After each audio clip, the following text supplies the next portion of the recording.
ہم صحابہ کے سپاہی، ہم محمد کے غلام، جائیں گے شان صحابہ کے ترانے صبح و شام، ہم صحابہ کے۔ بہت سے لوگ 10 محرم الحرام کو یوم عاشورہ میں کھیچڑ پکانا یہ لازم اور ضروری سمجھتے ہیں، اور یہ خیال کرتے ہیں کہ اگر کھیچڑ نہیں بنا تو پھر محرم کی جو فضیلت ہے، عاشورہ کی جو فضیلت ہے وہ حاصل نہیں ہوگی۔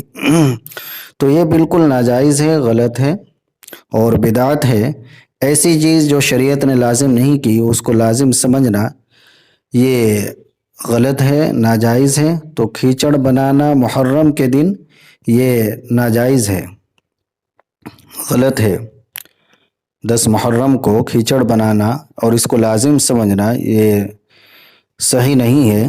حافظ ابن کثیر رحمۃ اللہ علیہ نے لکھا ہے البدایہ والنہایہ میں، فَكَانُوا إِلَى يَوْمِ عَاشُورَا يَطْبَخُونَ الْحُبُوبَ، کہ خوارج 10 محرم کو حضرت حسین رضی اللہ تعالیٰ عنہ کی شہادت کی خوشی میں مختلف اناج ملا کر پکاتے تھے۔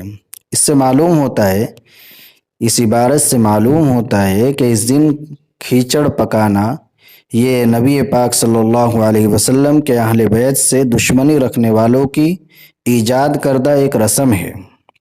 خوارج جو اہل بیت سے دشمنی رکھتے ہیں، نبی پاک صلی اللہ علیہ وسلم کے خاندان سے دشمنی رکھتے ہیں، یہ ان کی چلائی ہوئی ایک رسم ہے۔ اہل بیت سے جو الفت اور محبت رکھنے والے لوگ ہیں ان کے لیے ضروری ہے کہ وہ اس رسم سے بچیں۔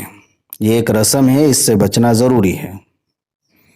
اور چیزیں آپ بنا سکتے ہیں، کچھ بھی بنائیں یوم عاشورہ میں، لیکن خاص طور سے کھیچڑ کو بنانا اور یہ سمجھنا اگر کھیچڑ نہیں بنایا تو پھر یوم عاشورہ کی فضیلت حاصل نہیں ہوگی، یہ سب غلط ہے۔ یہ رسم ہے، بدعت ہے، اس سے بچنا ضروری ہے۔